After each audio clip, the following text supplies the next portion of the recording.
Барлығына сәлем. Бүгін бір жасағаннан шығатын муравейник десертін жасайтын боламыз. Өте қарапайым ингредиенттерден жасалады.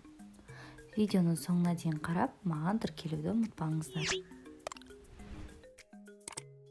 Ең алдымен муравейниктің қамырына кірісеміз. Ол үшін салқын майды үккіштен өткізіп, қамырға аунатып, крошка жасаймыз.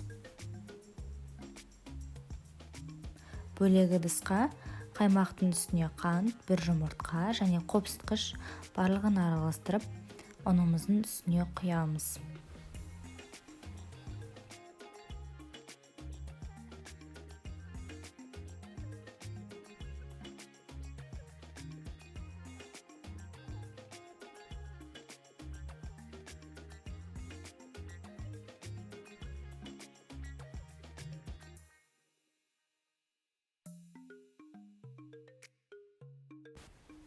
Қолымыз бүлінбес үшін алдымен қасықпен, одан кейін қолымызбен илеп, қамырды пакетке салып, тоңазытқышқа қатқанға дейін салып қоямыз. Қатқан қамырды екіге бөліп, үккіштен өткіземіз. Противеннің үстіне пергамент қағаздың үстіне үккіштен өткізіп, 170 градуста қызарғанға дейін пісіреміз. Пісіп суығаннан кейін қамырды пакетке салып, оқтаумен осылай майдалап шығамыз. Ендігі кезекте кремін жасаймыз. Ол үшін қайнатылған сгущенканың үстіне бөлме температурасындағы сары май екеуін миксермен болмаса блендермен араластырып аламыз.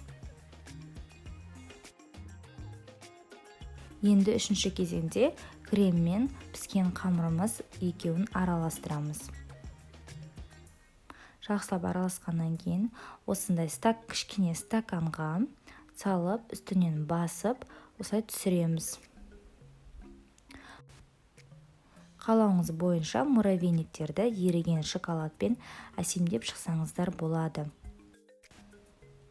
Дайын болған муравейниктерді тоңазытқышқа салып қойсаңыздар болады, болмаса бірден шайға ұсынсаңыздар болады.